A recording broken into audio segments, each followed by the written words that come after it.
Bismillahirrahmanirrahim.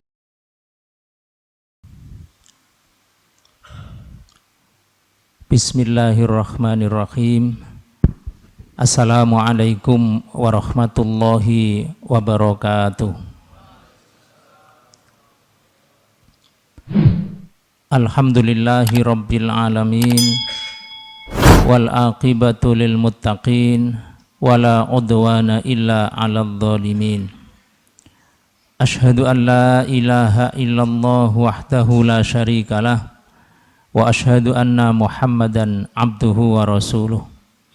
Allahumma salli wa sallim ala hadzal nabiyil karim, nabiyyina wa habibina Muhammadin wa ala alihi wa ashabihi ajmain. Amma ba'du, para bapak, para ibu, jamaah sekalian, siang ini insya Allah kita akan melanjutkan serial tentang pendidikan yang dilakukan oleh Luqmanul Hakim kepada putranya, sebagaimana diceritakan di dalam surat Luqman dalam beberapa ayat. Pada siang ini kita akan membahas tentang ayat yang ke-17. A'udzu billahi minasyaitonir rajim. Ya bunayya aqimis shalah wa'mur bil ma'rufi wanha 'anil munkar wasbir 'ala ma asabak inna dzalika min azmil umur. Pada ayat sebelumnya, Luqman mengajari anaknya tentang bagaimana bersikap kepada kedua orang tua. Dan pada ayat sebelumnya lagi, Luqman mengajari anaknya tentang beriman kepada Allah Subhanahu wa ta'ala. Nah, pada ayat ini, dalam satu ayat ini paling tidak ada 4 pelajaran. Yang pertama pelajaran tentang sholat, yang kedua tentang amar ma'ruf, yang ketiga tentang nahi mungkar, dan keempat tentang sabar. Nah, pada kesempatan ini kita hanya akan berbicara tentang pelajaran yang pertama di ayat ini, yaitu tentang pendidikan sholat. Tentu kita tidak sedang berbicara tentang fikih sholat dari wudhu sampai salam, tapi kita berbicara tentang sholat ini dalam konteks bagaimana orang tua mendidik anaknya untuk sholat. Jamaah sekalian, di dalam surat Thaha, Allah Subhanahu wa ta'ala berfirman, dan ayat ini lebih ditujukan kepada ayah. Memang mendidik itu kewajibannya ayah dan ibu. Tapi dari banyak ayat-ayat, hadis-hadis yang berbicara tentang bagaimana mendidik sholat, itu lebih banyak ditujukan kepada ayah, kepada kita-kita yang khususnya ada di sini. Allah Subhanahu wa ta'ala mengatakan wa'mur ahlaka bis salat.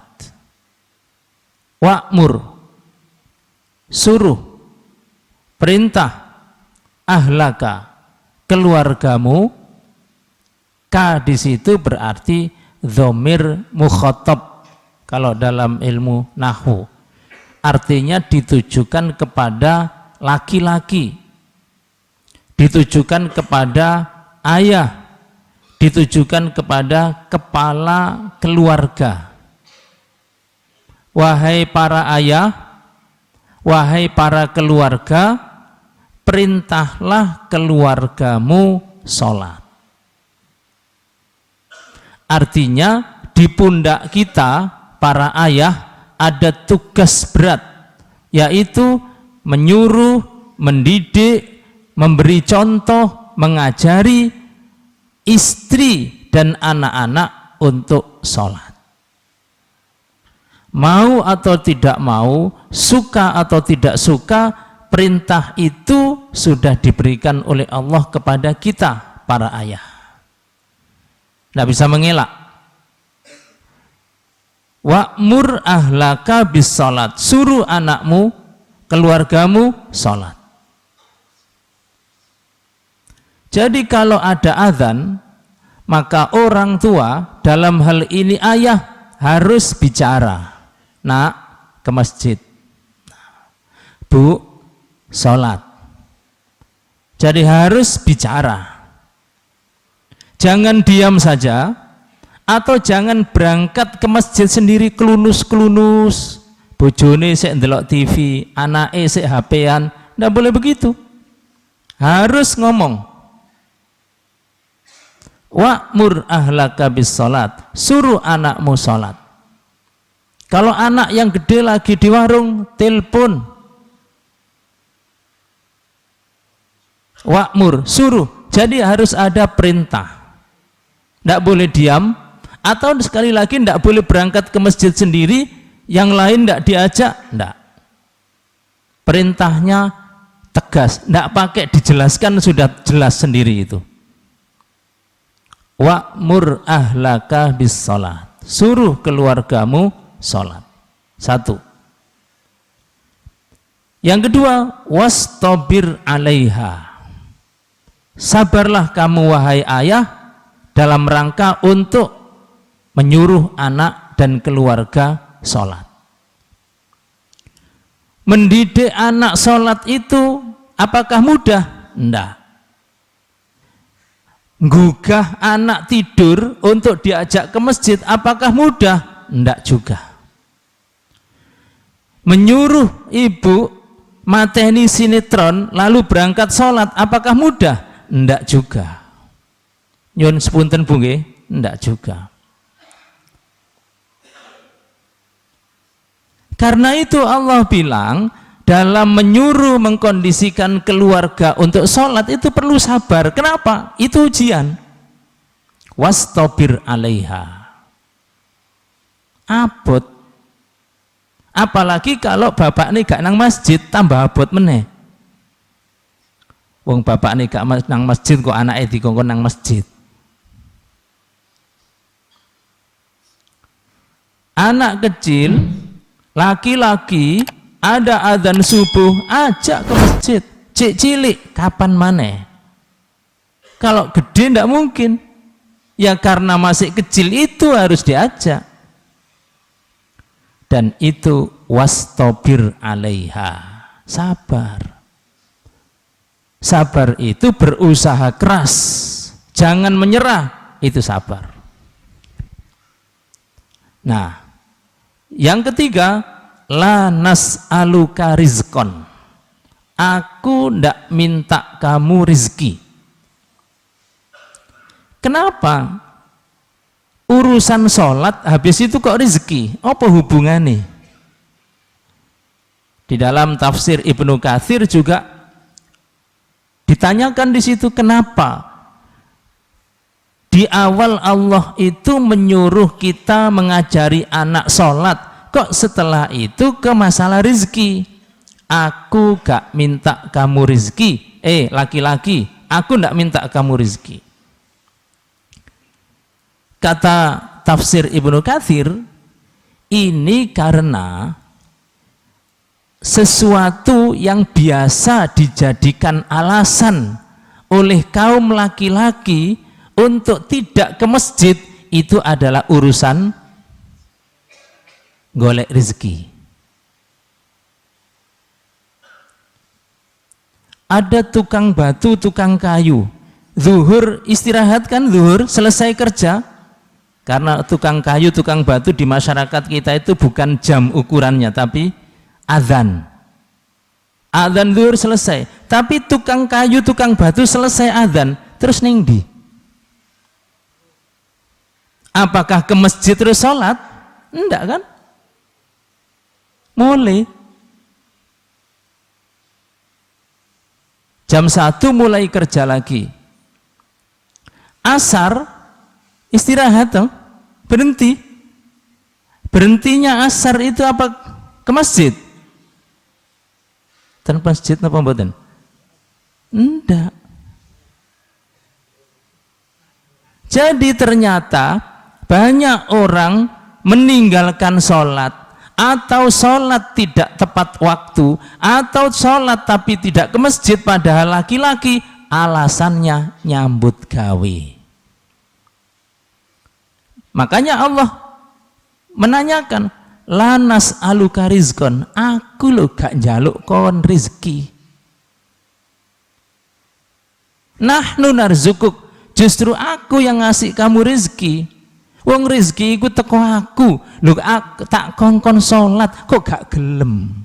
Diundat-undat sama Allah kita. Terus sing kon deleki ku apa? Wal aqibatu littaqwa. Yang paling berbahagia di akhirat nanti adalah orang-orang yang bertakwa. Orang-orang tua yang bertakwa. Nah ini Bapak Ibu jamaah sekalian, ayah, wabil khusus ayah, untuk melaksanakan tugas ini harus ngomong, harus bicara. Karena untuk urusan-urusan begini ini kadang-kadang ayah itu cenderung meneng. Harus bicara, suruh anakmu sholat. Nah ini dalam rangka meneladani nasihat Luqman kepada anaknya, ya bunayya, nak, aqimis sholat, ayo nang sholat. Sholat ada waktunya, sholat ada tempatnya, dan sholat ada syaratnya, wudhu dan seterusnya. Nah, kata-kata aqimis sholat, ayo sholat, itu akan lebih efektif, lebih bermakna kalau yang ngomong itu juga sudah siap sholat. Artinya sebelum azan ayah ini sudah berpakaian rapi, sudah pakai sarung, sudah pakai baju rapi, sudah pakai kopiah. Itu kalau ngomong nak ayo sholat itu lebih mantep. Jangan sampai bapak pulang dari pasar pesen sama istrinya, bu, engko nek ono adzan aku aja digugah ya, pegel awakku. Nah, terus piye anake? Saya kira ndak ada yang begitu ya di sini ya. Ndak ada. Kalau ada ndak usah ngaku, ndak ada. Ini sholat. Kenapa kok ini ditaruh di depan? Karena sholat itu adalah beda, levelnya sholat itu dengan ibadah-ibadah yang lain beda. Semua ajaran agama itu diwahyukan oleh Allah ketika Rasulullah Sallallahu Alaihi Wasallam di sini, di bumi. Perintah puasa, perintah zakat, perintah haji, perintah jihad, itu Nabi di bumi dikasih wahyu. Tapi khusus perintah sholat, Nabi itu dipanggil ke langit ketujuh, ke Sidratil Muntaha. Di sana perintah sholat itu diberikan. Apa maknanya? Sholat ini beda. Kita di bulan Rajab ada Isra dan Mi'raj. Saat Nabi dipanggil ke langit ketujuh, ke Sidratil Muntaha, langsung perintah sholat itu dikasihkan. Beda levelnya sholat dengan ibadah yang lain. Dan nanti di akhirat, di yaumul hisab, yang lain-lain nanti pertama yang ditanyakan itu sholat. Beda. Kalau sholatnya baik, berimbas kepada amal-amal yang lain. Tapi kalau sholatnya buruk, imbas buruknya kepada yang lain. Gimana? Lihat sholat wajibnya bagus, sholat sunnahnya bagus, oke, yang lain beres, masuk surga. Lihat sholatnya, wajibnya dulu bolong-bolong ya Allah, sunnahnya enggak pernah, nah, Wajibnya saja bolong, masa sunahnya banyak? Kan tidak mungkin. Ini imbas kepada puasanya dikurangi dikit, zakatnya dikurangi. Wong sholat saja ndak kok, mosok poso? Ndak mungkin. Ini beda. Kalau kita bicara tentang sholat dengan ibadah-ibadah yang lain, levelnya beda. Sholat mengajari kita tohir, suci. Bukan hanya bersih. Sholat mengajari kita suci.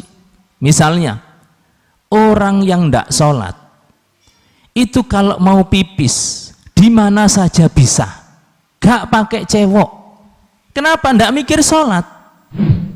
Tapi kalau orang mau sholat, pipis pun hati-hati, terus di tempatnya, terus harus bersih. Kenapa? Takut pakaiannya najis. Kenapa? Mau sholat. Itu bedanya orang sholat dan tidak sholat.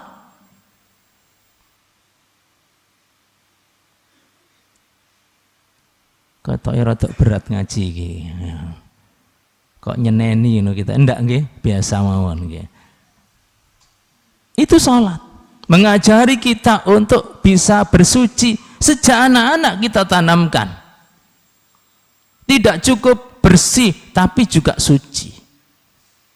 Salat juga mengajari kita disiplin waktu.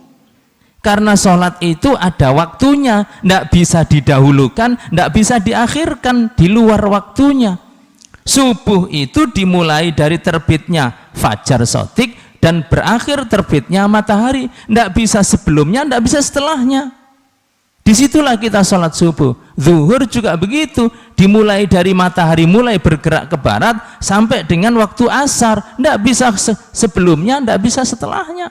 Mengajari kita disiplin. Kalau kita disiplin waktu dalam sholat, maka yang lain-lain juga harus seperti sholat. Masuk kantor harus disiplin, pulang kantor disiplin, belajar dari sholat. Sholat juga mengajari kita taat. Semua ada koridornya. Kalau kita mau jadi makmum harus taat imam, mendahului tidak boleh, telat juga tidak boleh. Itulah sholat berjamaah. Kalau seandainya imamnya ada salah, ada cara memperbaiki. Bacaannya keliru, diingatkan. Gerakannya keliru, subhanallah. Tidak boleh sembarangan, imam keliru, enggak.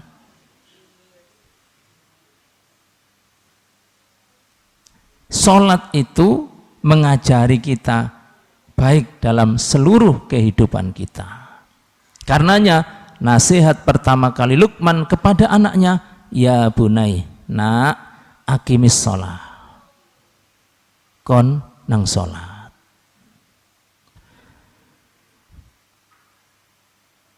Dan sekali lagi, ini adalah tugas yang paling berat ada di pundak kita para ayah. Dan sering saya sampaikan, memang kalau bicara tentang pendidikan di dalam Al-Quran, lebih banyak ditujukan kepada ayah. Makanya kisah-kisah orang tua dan anak di dalam Al-Quran itu mesti ditampilkan ayahnya. Nuh dengan anaknya. Nuhnya ada, istrinya Nuh tidak ada. Tidak disampaikan dalam dialog itu. Ibrahim dengan Ismail, dengan Ishak ada, tapi tidak diceritakan di situ. Hajar, Sarah, enggak. Luqman juga begitu. Luqmannya ada, istrinya Luqman tidak ada di sini.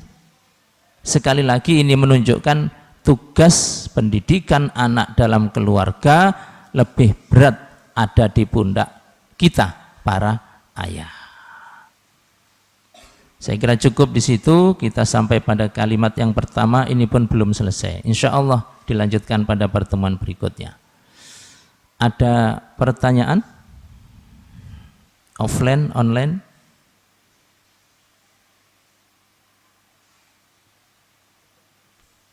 Silakan dibaca.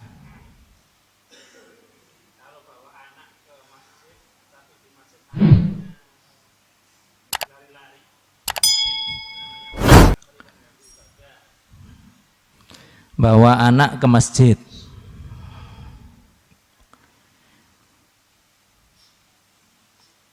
prinsipnya kita mendidik anak dan kita menjaga kekhusyuan sholat kita dan sholat para jamaah. Apakah Nabi pernah mengajak anak, bukan mengajak, tapi Nabi sholat putune marek? Ada. Pernah sholat berjamaah, kemudian Nabi sujud, lama tidak bangun-bangun beliau, lama sekali. Padahal sujud yang awal-awal tadi biasa, normal. Tapi sujud yang ini kok lama sekali tidak bangun-bangun. Ya, para makmum ya tetap sujud, tidak ada yang nongol, lah buka tangi-tangi. Setelah sholat selesai, baru para sahabat, ada sebagian sahabat yang tanya, ya Rasulullah, kenapa tadi sujudnya kok panjang? Apakah ada wahyu yang sedang turun? Ataukah ada doa sujud baru yang belum kau ajarkan kepada kami? Kan enak pertanyaannya.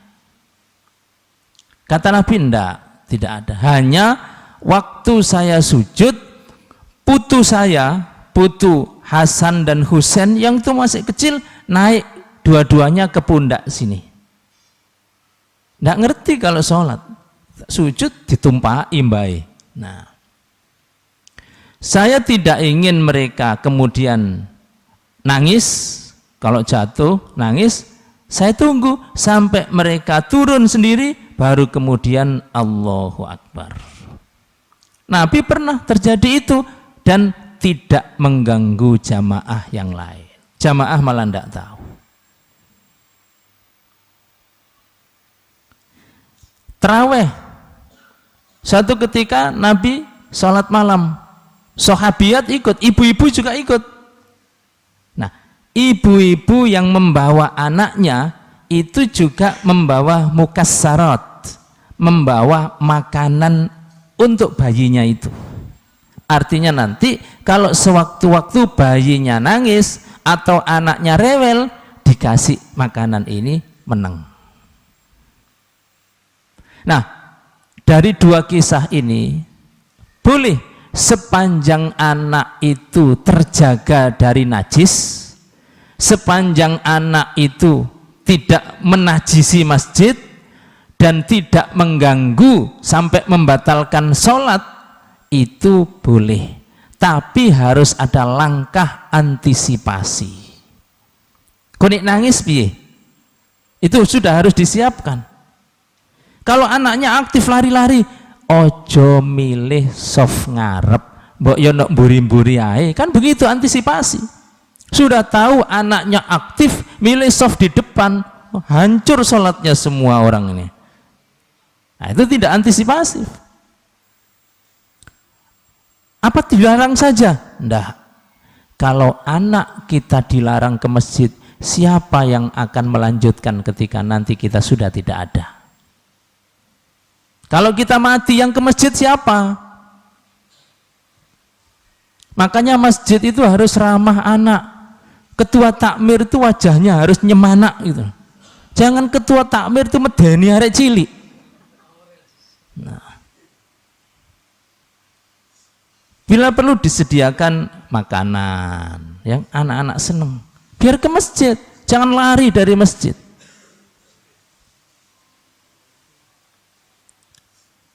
Jadi tetap boleh ke masjid asal masalah najis diselesaikan, masalah rame diantisipasi dan dikondisikan. Ada lagi? Satu lagi.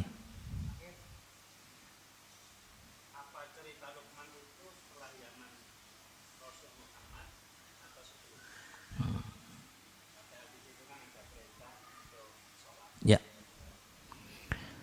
Luqman ini sebelum zaman Nabi Musa. Ini sudah kita ceritakan di awal dulu ya. Tinggalnya di Afrika, perbatasan Sudan dan Mesir, jauh sebelum Nabi Muhammad, zaman Nabi Musa. Mungkin ya sekian ratus atau mungkin ribu tahun sebelum Nabi Muhammad. Kok ada sholat? Iya, semua Nabi ada perintah sholat. Nabi Isa juga begitu. Nabi Isa ketika berbicara waktu bayi, salah satu omongannya adalah wa ausoni bis sholat. Tuhanku berpesan kepadaku supaya sholat. Ada. Nabi Lut juga diperintah oleh Allah sholat. Cuma sholat syariat Nabi kita dengan menurut syariat nabi-nabi yang lain ada bedanya. Kaifiyahnya, waktu kita 5 waktu, nabi-nabi yang terdahulu belum tentu. Makanya pertama kali sholat kan 50 kali, nabi-nabi malah usul, ojo seket gak kira kuat umatku gak kuat kok. Nah usul loh, jaluk diskon.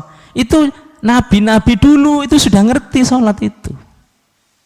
Nah ini, jadi benar di zaman Luqman ada perintah sholat, karena sholat itu diperintahkan Allah kepada seluruh para nabi sampai Nabi Muhammad Sallallahu Alaihi Wasallam. Ada lagi? Cukup? Alhamdulillah.